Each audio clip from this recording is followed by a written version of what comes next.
치면 글자 양으로 따져서는 신약 성경의 절반이 넘어갑니다. 저자가 누군지는 정직하게는 학자들 간의 의견이 다르다라고 얘기하는 게 사실이고요. 확실히 알 수 있는 것은 히브리서 서자의 이 저자가 수신자들과 함께 디모데를 아주 잘 알고 있었고 디모데의 친구였던 것으로 보인다는 것입니다. 특별히 이 히브리서는 AD 70년 이전에 쓰여졌을 거라고 생각하는데, 그것은 히브리서에 쓰여 있는 여러 제사들과 이 제사들이 분향 번제와 화목제가 드리고 있던 이런 표현들이 AD 70년 성전이 멸망했었을 다음에는 그렇게 표현했을 리가 없다고 생각하기 때문에 그렇습니다. 그리고 이탈리아 근처에 있는 이 구약을 잘 알고 있는 유대인 그리스도인들에게 쓰여졌던 것은 틀림이 없는 것 같습니다.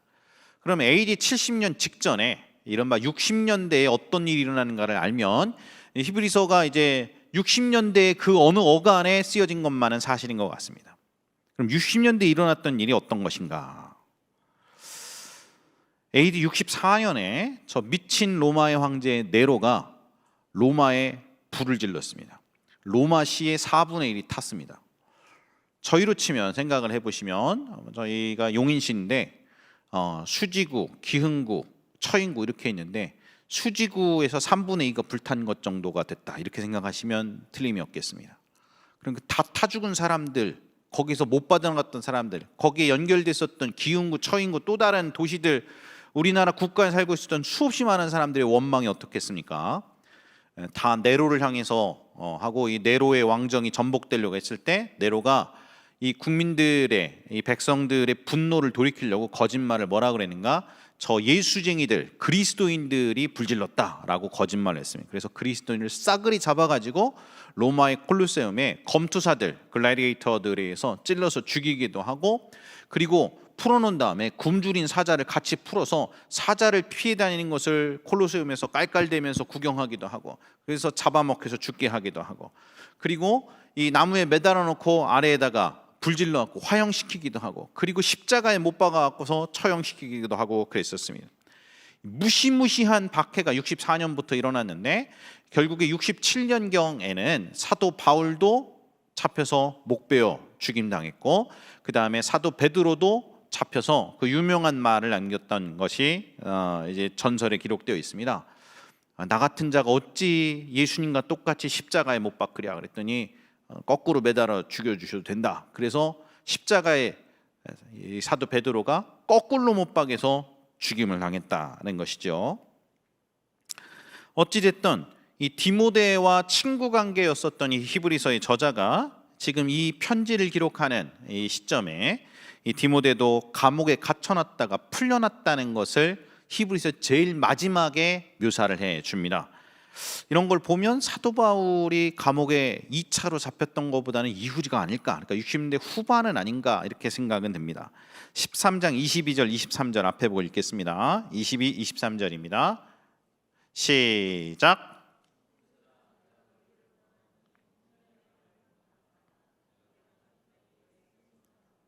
(23절) 우리 형제 디모데가 노인 것을 너희가 알라. 노였다는 것은 감옥에 갇혔다가 노인 것을 너희가 알라. 그가 속히 오면 내가 그와 함께 가서 너희를 보리라. 따라서 이 갇힌 자와 학대받는 자들, 순교한 사람이 많은 상황 가운데 유대교를 믿고 있었던, 유대인들이면서 예수님을 믿고 있었던 이 유대인 그리스도인들이 믿음에서 많이 흔들리고 있으니까 이 기독교 박해의 절정의 순간에 예수님이 어떤 분이신가를 가르쳐주기 위해서 쓰였습니다. 첫 번째는 예수님이 얼마나 우월하신가, 예수님이 천사보다도 어떤 옛 예언자보다도 모세보다도 제사장보다도 구약에 있던 그 어떤 제사 제도보다도 너희가 믿는 예수가 더 위대하시고 우월하시다는 것을 밝혀주고, 그 다음으로는 이제 이 박해 가운데 있을지라도 너희가 예수님을 떠나지 말아라 라고 권면하기 위해서 쓴 긴 편지, 설교가 히브리서가 되겠습니다. 히브리서를 그래서 1장부터 10장 18절까지 큰 주제가, 첫 번째가 무엇보다 우월하신 예수 그리스도입니다. 예수님이 얼마나 위대하시고 예수님이 얼마나 우월하신가를 설명하는 것입니다. 히브리서 10장 19절부터 마지막 절까지가 이 고난과 박해 가운데 성도들 보고 믿음 가운데 인내하라는 내용입니다. 뒷부분은 제가 다 할 수는 없고요. 오늘 짧은 시간에 히브리서의 앞부분에서 예수 그리스도의 위대함과 탁월함, 우리 예수 그리스도가 어떤 분인가에 대해서 좀 나누고 싶습니다. 저는 이 히브리서를 참 사랑하는데요.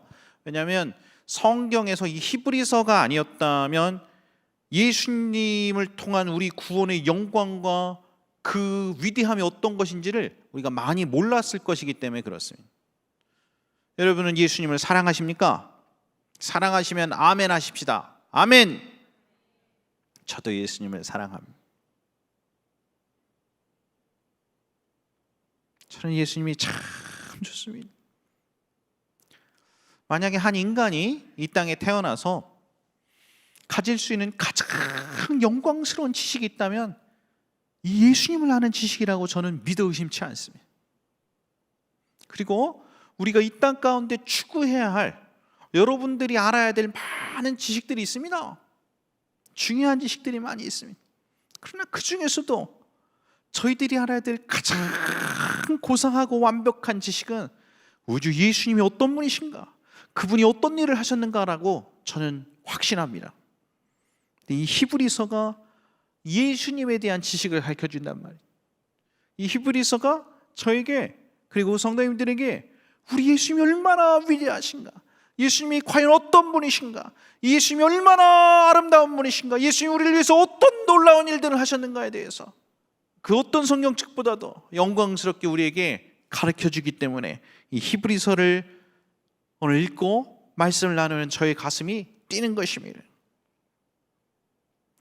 히브리서 1장 1절부터 3절 말씀 같이 한번 읽어보겠습니다. 여러분이 한 절, 제가 한 절 읽습니다. 1장 1절 시작.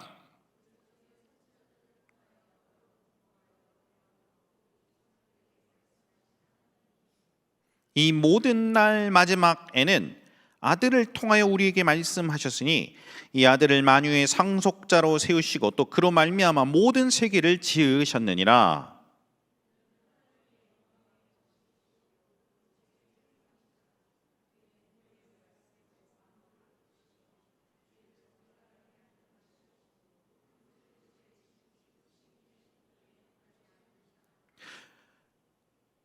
얼마나 위대한 말씀인가. 2절 말씀.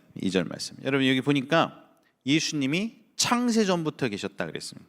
그리고 영원 속에서 삼위 하나님이 계셨는데 그 중에서 삼위 중에 제2위격 되시는 이 예수님이 이 창세에 관여하셔서 예수님으로 말미암아 세상이 창조되었다. 또 그로 말미암아 모든 세계를 지으셨느니라 그랬습니다.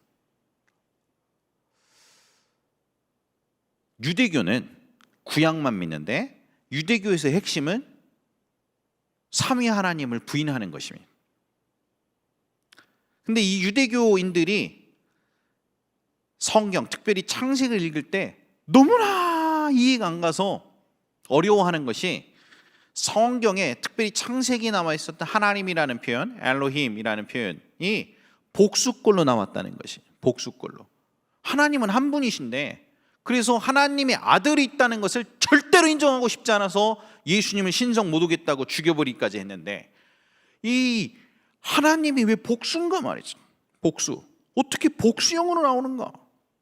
어떻게 유일하신 하나님이, 한 분 하나님이 태초에 하나님이 천지를 창조하시느라 했던 그 표현에도 하나님이 복수꼴로 나왔나? 대표적인 창세기의 하나님에 대한 복수 표현이 창세기 1장 26절입니다. 앞에 보실까요? 1장 26절 시작.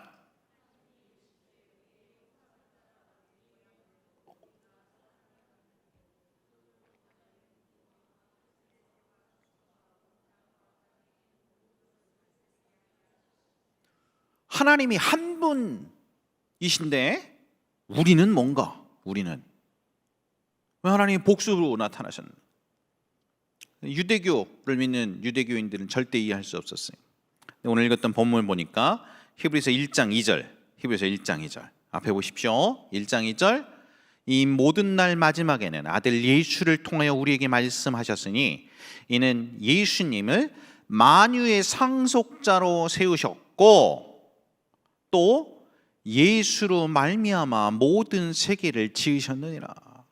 여러분, 하나님이 빛이 있으라 하실 때, 저 밤하늘에 해와 달과 별들을 박아 넣으셨을 때, 물과 육지의 경계를 나누시고 공중의 새와 땅의 짐승들, 바다 물고기들을 창조하시고 인간을 만드셨던 그 모든 창조의 역사에 예수님으로 말미암아 전능하신 삼위 하나님이 세상을 창조하셨습니다.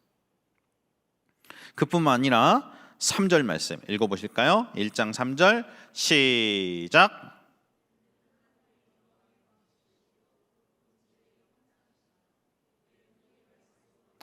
그 부분 뭐라고 그랬는가? 이 예수님이야말로 하나님의 영광의 광채시요, the very nature of His, 우리 representation of His nature, exact representation, 이 하나님, 전능하신 아버지 하나님의 완벽한 묘사이시다, 완벽한 대언이시다. 그리고 그 다음 구절이 더 저의 마음에 와닿았는데, 그의 능력의 말씀으로 만물을 붙드신다. 예수님 무슨 일을 하셨나? 창세 때 전능하신 아버지 하나님만 창조하신 것이 아니고 아버지 하나님과 아들 하나님과 영이신 성령 하나님, 삼위 하나님이 다 같이 창조에 관여하셨습니다. 그래서 이 예수님의 신성으로 말미암아 세상이 창조되었을 뿐만 아니라 온 세상을 지금 이 순간 2024년 우리 9월에 이르기까지도, 오늘에 이르기까지도 이 온 세상 만물을 예수님께서 붙들고 계시다. 성경은 그렇게 기록하고 있습니다. 여러분, 우리 물리학에서 과학 시간에 배우셨겠지만 모든 이 세상의 물질들은 분자로 이루어져 있고 분자는 원자로 이루어져 있습니다. 원자는 그 원자보다 더 작은 이제 미시세계의 법칙으로 이루어져 있는데, 현대 물리학의 최대 난제 중에 하나는 이 미시세계에서 엄청나게 미친 듯이 운동하는 이 운동 에너지들이, 이 미친 듯이 움직이는 이 어마어마한 것들이 어떻게 고정되어 있는 하나의 물질, 원자, 분자로 존재할 수 있는가 하는 것입니다. 에너지와 파동, 어마어마한 운동이 어떻게 고정되어 있는 물질로 있을 수 있을까? 그게 왜 물질로 고정되나? 성경은 저에게 답을 알려주셨습니다. 예수님의 신성이 만물을 붙들고 계시다 그랬어요. 그 예수의 신성이 만물을 붙들고 계시는 것이, 만약에 이 예수님의 신성이 온 세상 만물을 붙들지 않으면 이 온 세상 만물들은 원자보다도 작은 단위로 다 흩어지고야 말 것이며, 물질이 물질로 존재하고 세상이 세상으로 존재하는 그 모든 것이 우리 주님의 신성이 그것을 붙들고 계십니다. 신유 은사 하시는 분들 보고, 제 스승이신 분 제가 찾아서 보고 그랬습니다. 병 낫는 거는 제가 그렇다 할 수가 있는데, 이거는 신유가 아니라 이제 기적의 은사죠. 팔이 잘렸는데 팔이 이렇게 자라나요. 귀가 잘려서 없단 말이에요. 진짜 없어요, 진짜. 근데 기도하고 예수 이름으로 명했는데 귀가 자라나요. 남미에서는 책을 읽었는데, 마약을 하도 해갖고 입으로 손가락을 넣으면 콧구멍으로 나온대요. 이게 녹아버려가지고. 근데 기도했더니 이게 입천장이 붓고서 다시 회복됐다, 그런 얘기들이 있어요. 와, 어떻게 이런 게 가능한가? 제가 깨달았습니다. 결국에 우리 육체를 이루고 있는 이 모든 것들, 이 세상을 이루는 모든 것들이 예수님의 신성이 붙들고 계십니다. 그 예수의 신성이 만물을 만물되게 붙들고 계시. 제 간증 하나 하겠습니다. 대학원 유학을 미국의 텍사스, 달라스, 정확하게 달라스하고 위성도시인 포토스에 있는데요, 사우스웨스턴에서 있었습니다. 이제 제가 군목 마치고 다음번에 갔을 때 한 학기가 지나니까 갖고 왔던 돈이 똑 떨어졌습니다. 그때 제가 군목 마지막 시절에 교회가 홀랑 불타가지고 교회 건축을 해야만 했어요. 막 성도들 너무 많이 오고 그래서. 근데 교회 건축을 하는데 제 퇴직금 다 갖다 바치고 빚내 갖고 바치고 모든 거 다 바쳤어요. 그리고 유학 갈 때 진짜 먹고 살 거 하나도 하나님이 채우실 거는 믿음 하나로만 유학을 떠나서 모든 거 다 교회에다 바치고. 근데 이제 한 학기쯤 어떻게 이렇게 버겨갔어요. 근데 떠날 때 뭐 이렇게 아는 친척들이 좀 뭐 10만 원 주시고 30만 원 주시고 또 뭐 부모님이 갖고 쓰라고 뭐 그런 것들 다 저거 어떻게 버티고 살았는데 한 학기 되니까 똑 떨어졌어요. 아기가 태어났는데 제 첫째 아들입니다. 첫째 아들이 태어났는데 먹을 게 없는 것이 먹을 게 이렇게 분유를 보니까 분유통이 있는데 마지막 분유를 제가 탔던 것을 지금도 기억합니다. 그때가 저녁 시간이었는데 이제 물을 사서 먹어야 했어요. 그냥 물이 수도가 안 좋아서 먹는 물은 사서 마셨습니다. 근데 한국처럼 뭐 생수 배달한다든가 생수를 사면 너무 비싸니까 이렇게 도라무통 같은 거 있지 않습니까? 큰 통. 그 통은 사고 그 통으로 생수만 purified water라고 그래서 깨끗하게 정수된 물만 받아서 사 먹어서 집에다가 꽂아 놓고서 먹고 그런 시스템입니다. 근데 제가 다 뒤져보니까 수중에 $5 있더라고요. $5 마지막 5불. 근데 이 생수를 가서 저기 학교 옆에 있는 데 가서 생수를 사갖고 오면 이 $5가 끝나요. 그리고 이제 마지막 분유통에 이제 분유를 타갖고서 흔드는데 탈탈 털면서 제가 울면서 이 말씀을 의지해서 기도했습니다. 하나님, 만물을 만물이 되게 붙드시는 것이 예수의 신성이며 하나님의 말씀의 능력이 온 세상을 붙들고 있다고 그러셨죠. 내가 이 말씀을 믿습니다. 하나님, 이제 수중에 돈이 똑 떨어졌습니다. 나 못 먹는 건 그런데 이제 태어난 갓난아기 먹을 마지막 분유입니다. 하나님, 나는 믿습니다. 제 아들을 보면서 내 아들의 살도 살점도 뼈도 혈관도 혈관 속에 이르는 피도 이 모든 것들 내 주 예수의 신성이 붙들고 있음을 내가 믿습니다. 주님이여, 내 아들의 생명은 하나님이 주신 것이니 우리 예수님의 신성이 내 아들 뼈와 혈액과 육체와 신경, 조직, 세포 그 모든 것들을 붙들고 계시니 당신이 책임지시고 기동하며 살게 하여 주시옵소서. 당신이 책임지시고 이 생명이 기동하여 살게 하소서. 제가 울면서 하나님 말씀을 의지해서 얼마나 많이 기도했는지 몰라요. 얼마나 많이. 하나님이 그렇게 하십니다. 하나님. 네, 이 말씀이 어떤 순간보다도 제 가슴에 확 와닿았어요. 온 세상 만물은 예수님의 신성이 붙드시는 거지. 내 아들의 모든 세포 조직도 분자도 원자도 내 주 예수의 신성이 붙드는 거지 다른 것이 붙드는 것이 아니지. 당신의 신성이 붙듭니다. 당신이 책임지세요. 예수의 생명이 우리 안에 넘쳐납니다. 주님.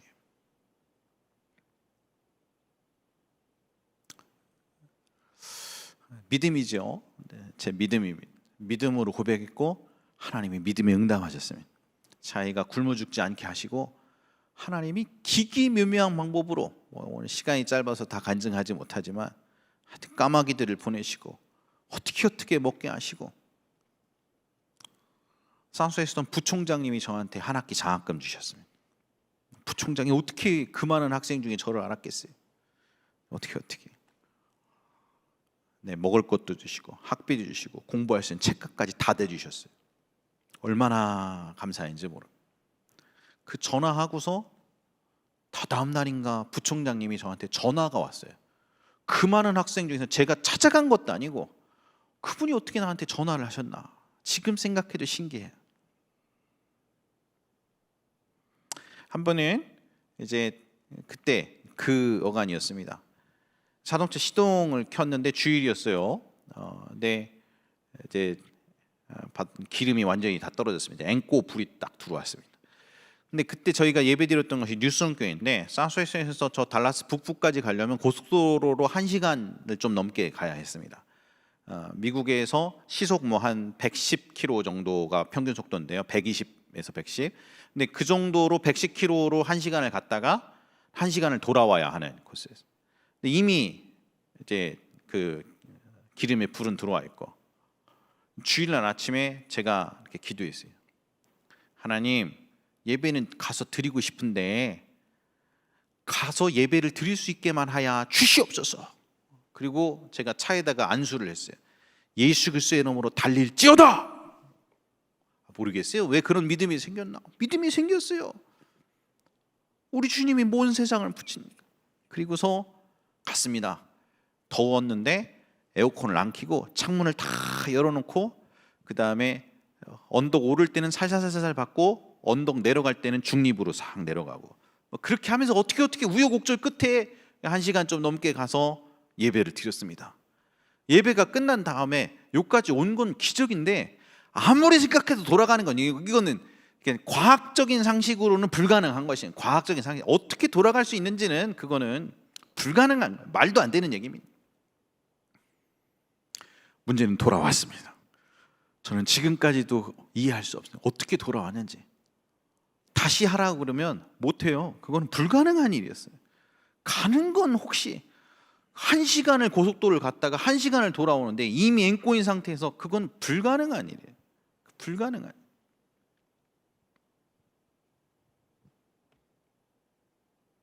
그게 제가 히브리서 2절과 3절 말씀을 통해서 예수님으로 온 세상이 창조되었고 예수님이 만물을 붙드신다는 것을 제 마음으로 믿었던 첫 번째 간증이었습니다. 히브리서에서는 앞부분에 예수님이 세 존재보다 위대하시다는 것을 논증합니다. 첫째는 예수님이 천사보다 뛰어나시다는 것입니다. 히브리서 1장 4절부터 6절까지 여러분이 한 절, 제가 한 절 좀 빨리 읽겠습니다. 1장 4절 시작.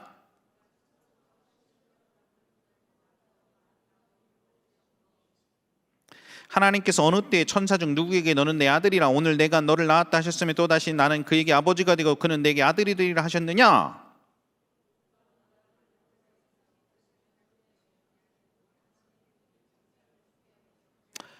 두 번째는 우리의 예수님이 모세보다도 뛰어나셨다는 것입니다. 3장 1절부터 3절 여러분이 한 절, 제가 한 절 읽겠습니다. 3장 1절 시작.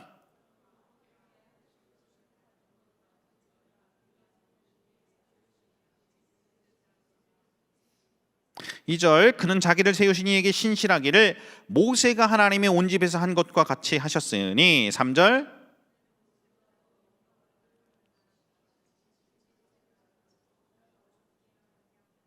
세 번째는 예수님이 모든 제사장보다도 뛰어나고 구약에 있었던 모든 제사 제도보다도 더 뛰어나시다라는 내용입니다. 좀 넘어가고 9장 11절부터 15절까지 읽어보겠습니다. 9장 11절부터 15절인데요. 오늘 어떻게 하나님이 역사하시려고 그랬는가? 선곡하는 곡마다 이거 갖고서 관련된 곡만 다 선곡을 하셨더라고요. 신기하다 이렇게 생각했습니다. 신기하다. 성령님은 한 영이시라 이렇게 역사하시는가 봐요. 전혀 생각지 않았는데 어떻게 오늘 선곡하는 곡마다 9장 11절부터 15절에 관련된 곡만 다 선곡하시죠. 자, 11절 보겠습니다. 그리스도께서는 시작.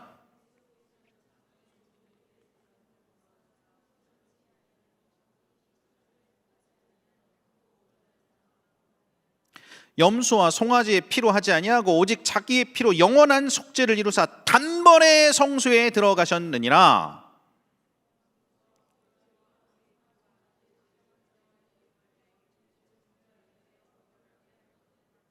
하물며 영원하신 성령으로 말미암아 흠없는 자기를 하나님께 드린 그리스도의 피가 어찌 너희 양심을 죽은 행실에서 깨끗하게 하고 살아계신 하나님을 섬기게 하지 못하겠느냐. 15절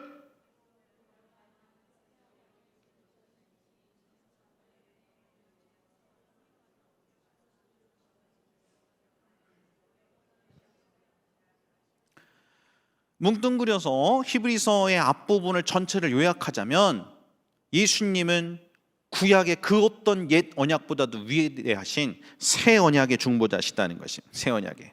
야, 구약만 믿고 있었던 유대교인들아 정신 차려라. 그리고 그 유대교에서 이제 기독교로 예수님을 믿는 이쪽으로 전환한 너희들아, 너희들은 옛 언약 사람이 아니오. 너희들은 새 언약의 사람이오. 새 언약의 사람. 그러니까 구약 백성으로 살지 말고 신약 백성으로 살아라 라고 하는 것이 히브리서 앞부분 전체에 설득하는 내용입니다. 여러분, 구원은 예수님께서 이미 이루어 놓으신 것을 믿는 것입니다. 하나님은 우리 인류의 죄를 위하여, 저희의 모든 죄를 위하여 아들 예수님께서 우리의 과거와 현재와 미래의 죄를 2000년 전 예수님께서 십자가에서 못 박혀 피 흘려 죽으시고 살아나심으로 단번에 온 인류의 모든 죄를, 저와 여러분의 과거와 현재의 모든 죄를 그때 단 한 번에 다 갚아 버리셨던 것입니다. 인류의 모든 죄를 예수님을 통해서 대속하시고 오늘 오는 모든 인간들에게, 모든 인류에게 이제 하나님은 단 한 가지의 기준으로 우리를 심판하시는데, 내 아들 예수 그리스도를 네가 믿느냐? 이것을 물어보십니다. 그래서 믿으면 구원이요, 안 믿으면 지옥인 것입니다. 하나님은 우리 보고 우리의 죄를 저질렀던 죄 때문에, 이 우리가 행했던 행위 때문에 천국 가냐 지옥 가냐, 구원받냐 구원받지 못하냐를 이제 그런 식으로 따지지 않으십니다. 우리의 모든 죄는 예수님이 대속하셨고, 우리의 모든 과거 현재 미래 죄를 대속하시고 단 한 가지 기준을 세우셨는데, 이 아들 예수 그리스도를 내가 믿느냐는 것입니다. 믿느냐. 지금 다 찾아볼 수 없는데 히브리서는 믿음으로 구원받는단 말이에요. 믿음으로 그들이 의롭게 되었단 말이에요. 믿음으로 담대히 하나님 앞에 나아가겠다. 믿음으로 우리가 하나님의 자녀가 되었다는 얘기가 수도 없이 나옵니다. 2장 9절 10절 말씀 읽어보겠습니다. 2장 9절 10절 말씀 시작.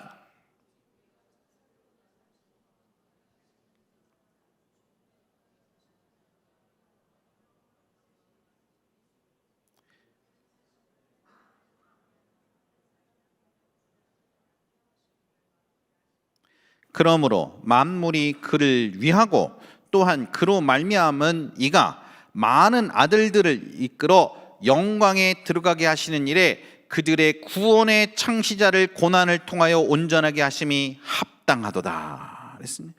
모든 사람을 위하여 예수님이 죽음을 맛보셨다 그랬지 않습니까?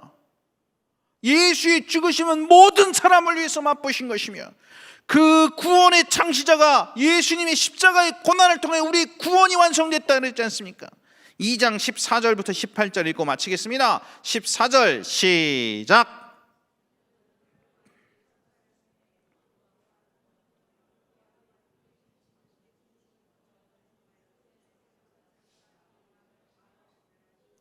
또 죽기를 무서워함으로 한평생 매어 종로로 타는 모든 자들을 놓아주려 하심이니. 16절.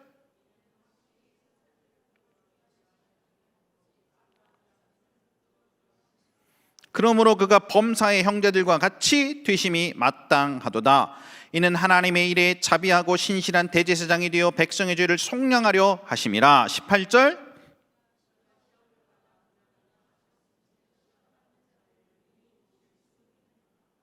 여러분, 저는 오늘 예수님의 피의 권세에 대해서 얘기해보고 싶습니다.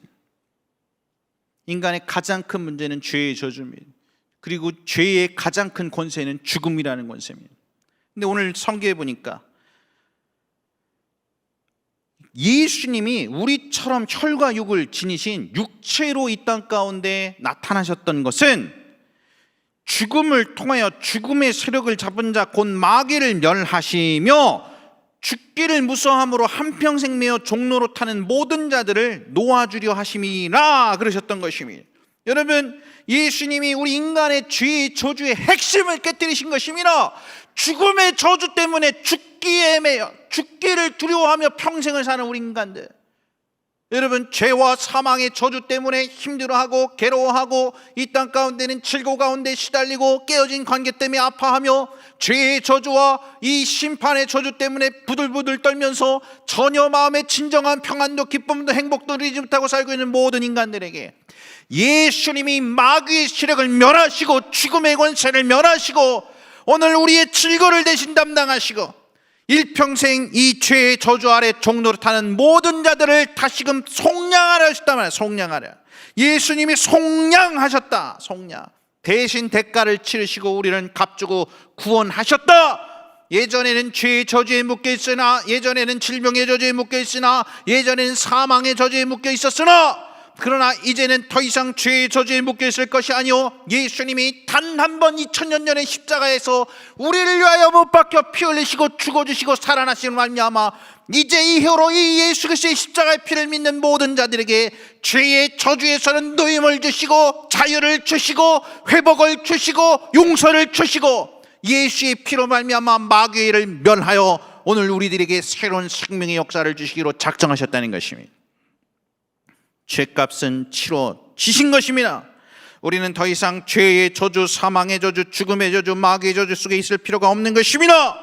우리가 회개하고 예수 그리스도를 개인의 구주로 영접하면 이 아브라함의 복이 우리에게 흘러오게 됩니다. 그리스도께서 우리를 위하여 저주를 받은 바 되사 모든 율법의 저주에서 우리를 속량하셨으니 기록된 바 나무에 달린 자마다 저주 아래 있는 자라 하였습니다. 이는 그리스도 예수 안에서 모든 이방인이 아브라함의 복을 누리게 하고 하나님의 약속 안에 있는 성령의 약속을 유업으로 받게 하려 함이라. 갈라디아서 3장 15, 16절은 그렇게 기록하고 있는 것입니다. 사랑하는 성도님, 우리가 저주에서 놓이고 우리의 질병에서 놓이고 우리가 치유받고 회복되고 생명의 역사 가운데 살 수 있는 근거는 기도해서 기도 응답으로 받는 게 아닙니다. 그건 구약시대 백성이 그렇게 하는 것이 참 중요한데요, 제가 앞부분에 예수님이 어떤 분인가를 알고 제 아들과의 관계에서 제가 경험한 것이 있다면 이게 두 번째 제가 히브리서를 통해서 큰 은혜를 받은 부분입니다. 기도해서 하나님께 기도가 상달되면 응답받고 아니면 말고 이런 차원의 문제로 접근을 했다가 이게 아니구나라는 것을 깨닫게 되었어요. 예수님이 이미 다 이루어 놓으신 것이구나. 이미 놓으신 것을 이미 십자가에서 모든 죄와 사망의 저주를 끊으시고 우리의 질고를 담당하신 것을 오늘 내가 믿음으로 믿고 선언하고 선포하고 취하는 것이구나 라는 것으로 바뀌게 된 것이에요. 여러분들이 죄의 저주에서 노임받는 것은 기도에서 노임받는 게 아닙니다. 성도님, 이미 예수님이 이루어놓으신 것입니다. 여러분의 저주는 이미 예수님이 끝내셨습니다. 그것을 믿음으로 여러분이 주장하면 되는 것입니다. 그러면 지금 현재 예수를 믿고 있는 성도의 삶에도 공황장애, 불안장애, 그 다음에 여러 불면증, 우울증, 심리적인 모든 어려움들, 그 다음에 여러 질병과 질고들, 우리의 삶을 갖고 있는 죄의 저주들 가운데 신음하고 있는 이유가 뭐냐? 마귀에게 속아서 그렇습니다. 예수님이 이미 누르셨던 예수님의 십자가의 피의 권세를 선명하게 깨닫지는 못하고 나는 아직 거룩지 못한가 봐요. 나는 아직 하나님 앞에 온전치 못한가. 우리의 어떠함으로 나가는 것이 아니라고 성경에 써 있지 않습니까? 그 아들 예수 그리스도의 피의 어떠함 때문에 우리가 의지하고 가는 것입니다. 그 피를 의지하는 것입니다. 하나님의 아들 예수님께서 이미 2000년 전에 우리를 위해 이루어졌던 것을 그 마음에 믿고 지난 죄를 회개하고 그 예수 그리스도께서 이미 이루어진 것을 믿고 그것을 선언하고 소유하고 주장하는 것입니다. 그러므로 우리의 삶에 그 어떤 저주도 이미 예수께서 갚으셨기 때문에 네가 불법이니까 떠나가라고 명령할 수 있는 것이고, 예수께서 이미 마귀의 일을 멸하셨으니까 우리의 삶에 다가오는 원수마귀의 사단 귀신의 세력들을 향해서 예수의 이름으로 떠나가라고 명령할 수가 있는 것입니다. 사랑하는 성도 여러분, 우리에게 이미 하나님이 이러한 은혜를 베풀어 주셨습니다. 얼마나 많은 성도님들이 이미 2000년 전에 이루셨던 그 예수님이 사랑에 집중하지 아니하고 오늘 나 개인의 경건으로 하나님의 은혜를 취득하려고 하는지 안타깝습니다. 그것은 잘못된 것입니다. 사랑하는 여러분, 우리는 우리의 어떠함을 의뢰하여 하나님 앞에 나아가지 않습니다.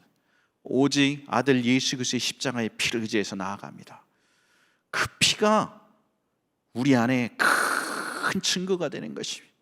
예수님이 우리를 위해서 흘리셨던 그 피가, 그 성령의 은혜가 우리의 유일한 의지할 것이 되는 것입니다. 그것을 의지하여 하나님 앞에 우리가 담대히 나아갈 수 있는 것입니다. 혹 지난날 믿음 없어서 마귀와 사단에게 질겅질겅 씹히고 여러 인생의 괴로움 때문에, 죄의 저주 때문에 슬퍼하고 방황했던 분이 계시면 오늘 이 예수 그리스도를 개인의 구주로 영접하고 이미 영접하신 분이라면 이미 예수님께서 2000년 전에 이루셨던 이 예수 그리스도의 십자가의 피의 권세를 확실히 인식하고 그것을 믿음으로 주장하고 선언하고 선포하여 성도의 삶에 예수의 피로 말미암는 하나님의 생명의 역사가 충만하시기를 예수님의 이름으로 축복합니다.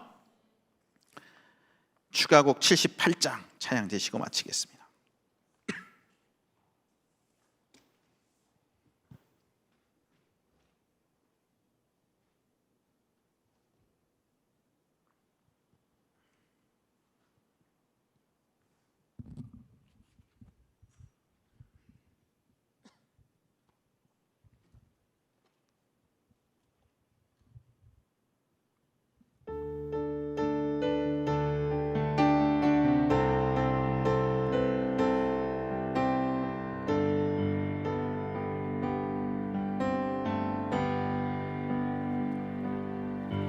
보현 세상의 모든 헛된 외침보다 능력 있는 말씀 날 의롭다 하며 날 보호하시네.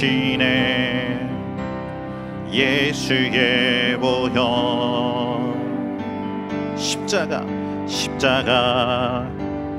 은혜의 증거 아버지의 사랑 길을 보이시니 담대히 나가리. 세상 의지 않고 오직 주 보혈로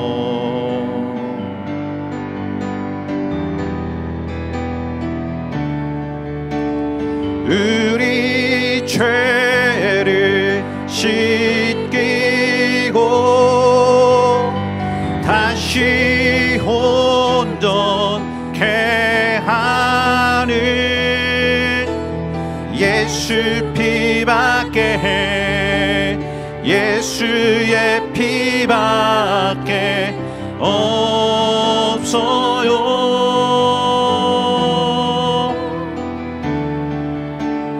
우릴 정결케 하사 친구에게 하시는 예수 피밖에 예수의 피밖에 없어요.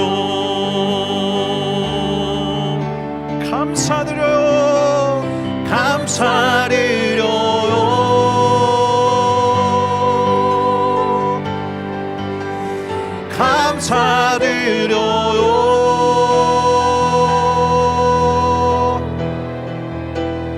예수 피밖에 예수의 피밖에 없어요. 감사드립니다. 감사드려요.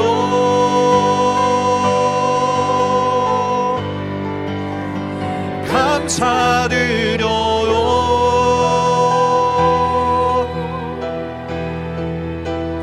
예수 피밖에 예수의 피밖에 없어요. 이런 시간 기도할 때라고 생각합니다.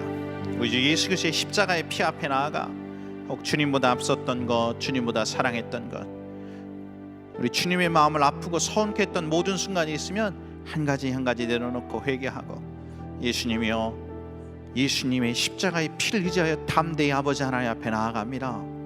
그것이 나의 의로움이 되었고 그것이 나의 유일한 의지가 되었습니다. 그리고 오늘 보혈을 우리의 영혼과 육체에 뿌리는 것을 상상하고 우리의 가정에 뿌리고 우리의 자녀들에게 그 보혈로 우리 남편과 우리 아내, 우리 가족들을 덮고 그 예수님의 십자가의 보혈로 우리 집안이 예수 믿는 집안으로 우뚝 서게 해달라고 기도하시고 우리 주님을 찾고 구하시면서 기도하시겠습니다. 기도하겠습니다. 아버지